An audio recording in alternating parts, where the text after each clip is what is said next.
Hey guys, how's it going? Kripparrian here. Today I want to give you guys my review of another batch of Kobolds and Catacombs cards. Kick it off, we have Elven Minstrel. When I first looked at this card, I thought there really wasn't much here, but when you really figure out the value involved, it's a really strong card. So, a lot of people mistake a spell that has an effect when a minion has a similar effect. So, there's like 3 mana, draw 2 cards in a few different variations in the game. But this is not like comparable to that because you also get the minion itself. It's a 3/2 minion and that does something. That's a card. Yes, you draw 2 cards, but there's a third card involved. It's the minion. So this is actually quite comparable to a draw 3 cards card, which is kind of like Nourish, which is a 5 mana, fairly inefficient to draw 3 cards mechanic, but this is a 4 mana, 3 cards in 1 mechanic. So it's actually a very good card. Now, Rogue has some pretty strong card draw mechanics, but not all decks can afford to run it. So this might be an interesting addition to the Zoo tempo-like rogues. We have the Druid legendary, Ixlid the Fungal Lord. Somehow it's an elemental. It's a 5 mana 2/4, and after you play a minion, you summon a copy of it. So this might not look particularly strong because it's a 5 mana 2/4, but in the late stages of the game, it's very strong. So just think about it. If you just play like a 4 mana guy, all right? So if you play a 4 mana guy that you have in your deck anyway, you get another 4 mana guy that you put in your deck anyway. So what does that mean? It means you played 8 mana worth of stuff, and essentially you got a 2 mana 2/4 that is incredibly scary, right? So it's really pretty good. I think there's some value to this. The main issue that I see is that it's a card that's run in like a mid-range Druid, because it's optimal with 4 and 5 mana cards, and that might be a little bit challenging because that archetype doesn't exactly exist.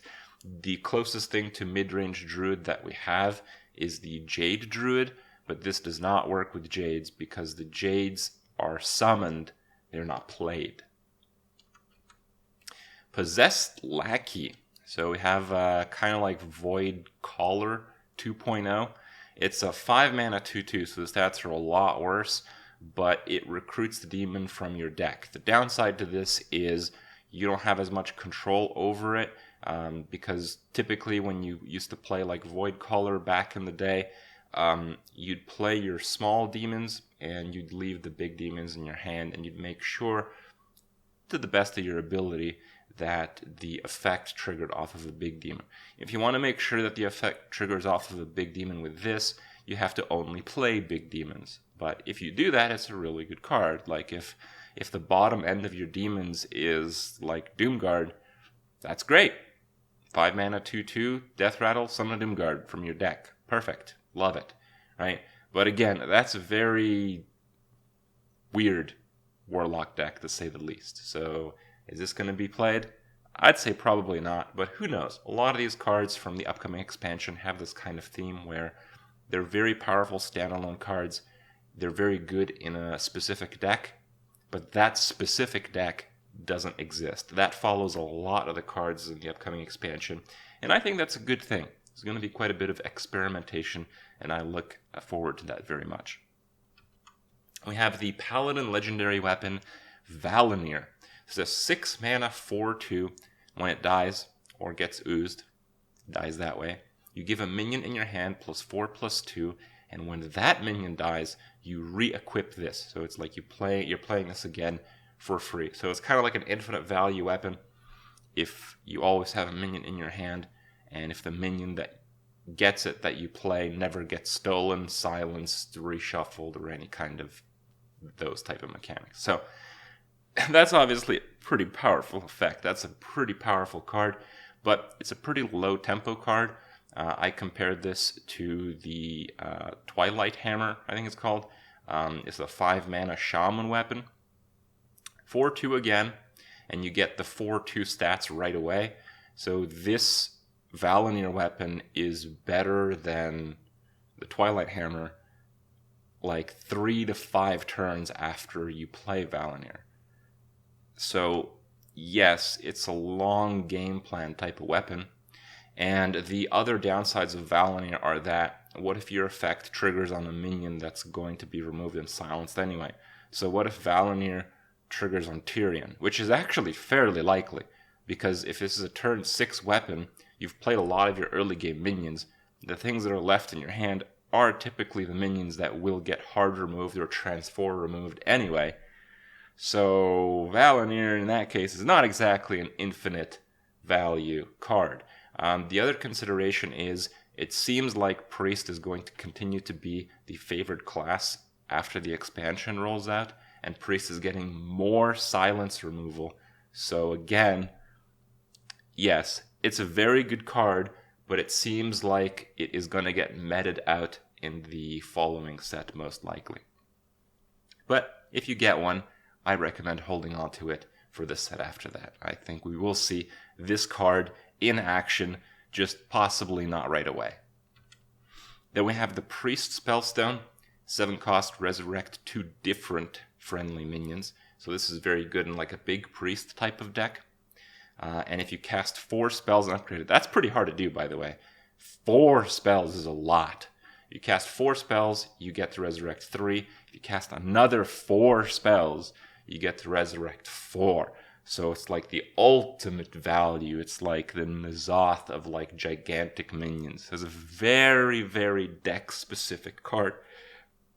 I think it might work, but it looks pretty clunky to start, and I do not believe it's going to work in any other deck besides Big Priest. We have the Spellstone for Hunter. 5 mana, summon 2 3/3 wolves. 5 mana, 2 3/3s is actually value. So if you're in top deck mode, this card is pretty good. And that just means it's a pretty good card, straight up. If you play a secret, which again is a card you're going to play anyway, well, then you get another 3/3 wolf. If you play 2 secrets, then you get 4 3/3 wolves for 5. Obviously, it's a good card. I just, yeah. I feel like the Hunter class either gets really different cards that quite clearly won't work, or it gives you more incentive to play Beast and Secret synergy, which is this. It's like, wow. More Hunters with more Beasts and more Secrets. Whoa, crazy, crazy stuff, right? It's alright. And we have the Rogue Spellstone. Destroy 1 random enemy minion. So it's kind of like a Deadly Shot. But Deadly Shot for Rogue is a lot better than for Hunter, because Rogue is very good at removing small minions. So I'd say for 5, this is pretty weak, but not terrible.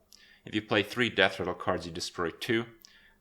If you're playing the whole bunch of Death Rattle card type of Rogue, you're probably doing N'Zoth, you're probably playing Control.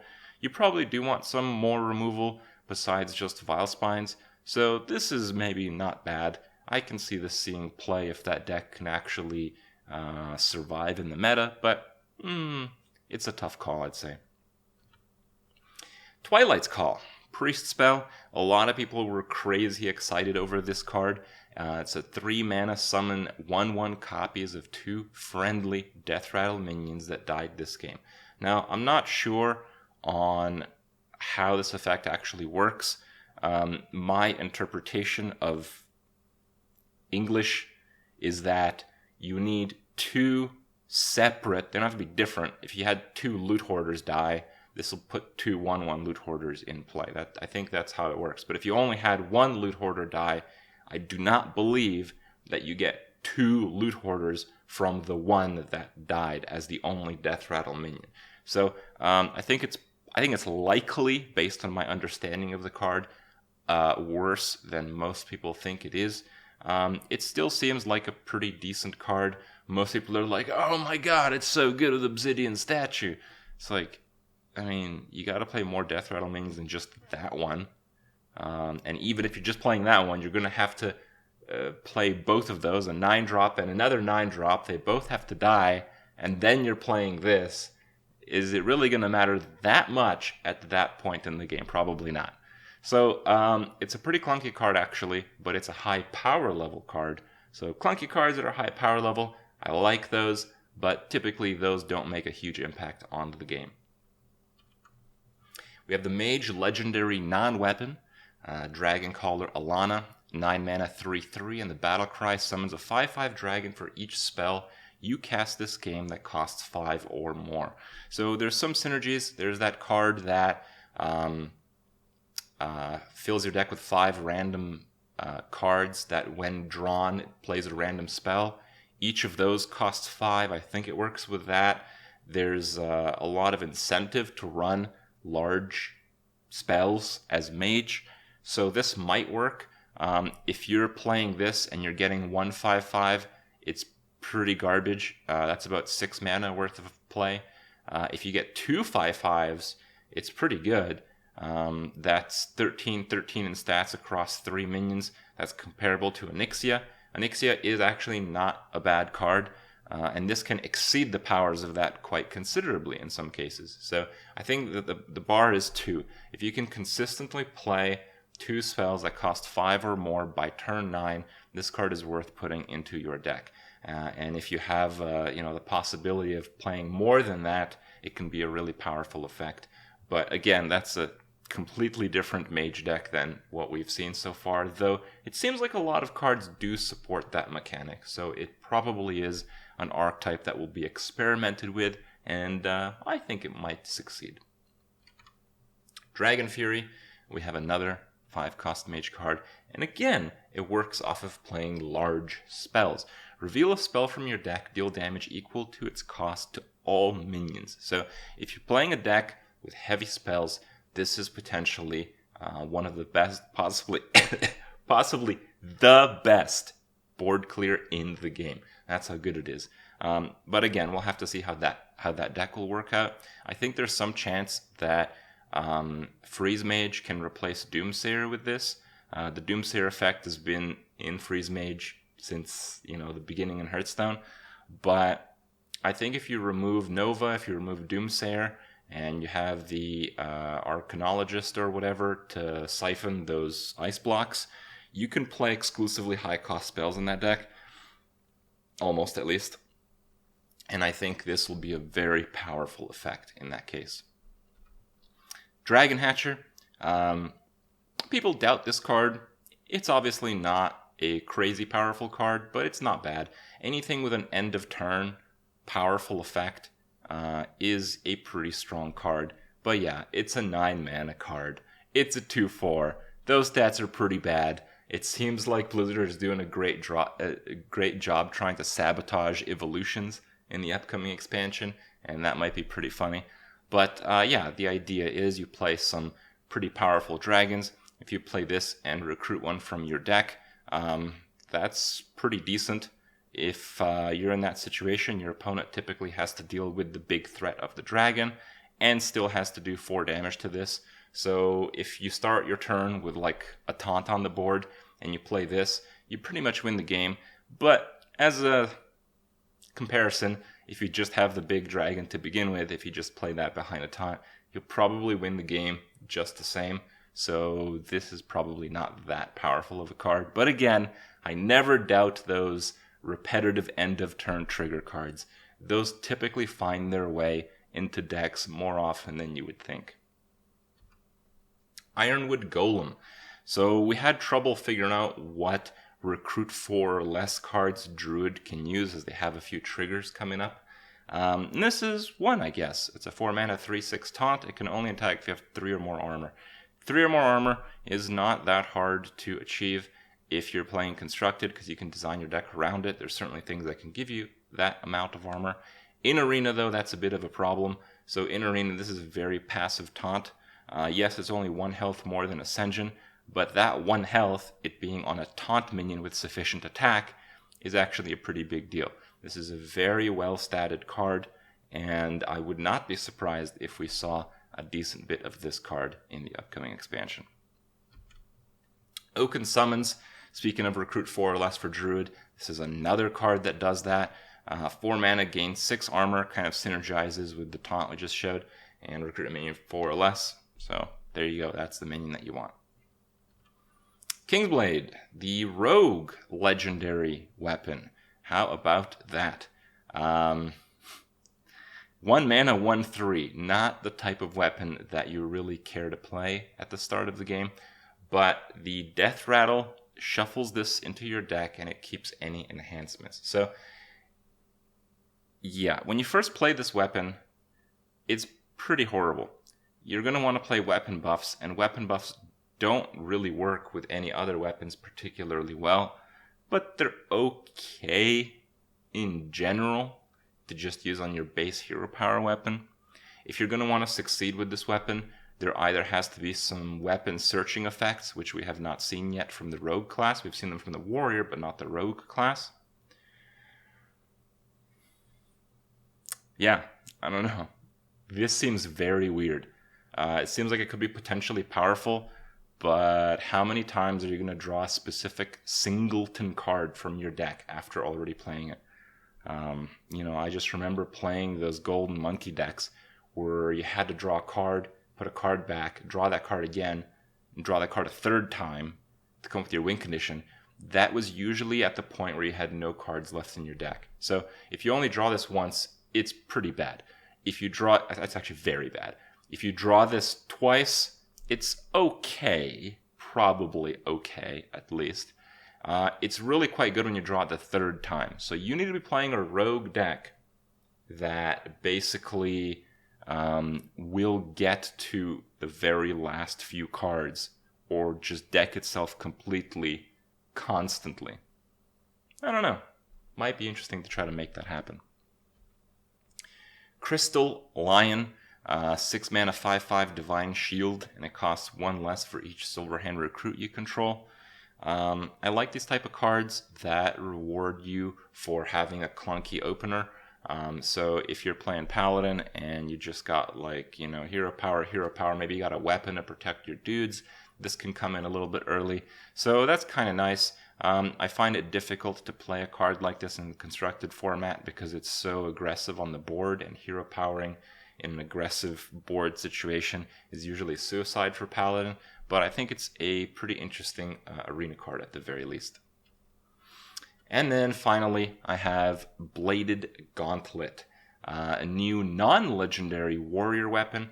It's a 2 mana 0/2, and it has attack equal to your armor, and you can't attack heroes with it. So this card seems pretty terrible. Now, it might be the case that warriors are just swimming in armor at all times in all games. And if they're doing that, sure, I guess maybe this can help you clean up the board. The conflicting things here are that this card seems to be, if you have a lot of armor, you can kill really big things. But if you're attacking into really big things, you're going to be losing a lot of that armor. And there's usually more efficient ways as a warrior to remove really big things. And the other thing is that people generally don't play really big things. So there's a lot of very weird things that makes this card kind of like a joke, I think. But who knows? Again, warriors might be swimming in armor, and this might just be a good card somehow. But I think the likelihood of that is fairly low. For now, that's all the cards we have. We still have a ton of cards left to see, and I hope you guys are excited to see my next review coming up in a few days. Thanks for watching, and I'll see you guys tomorrow.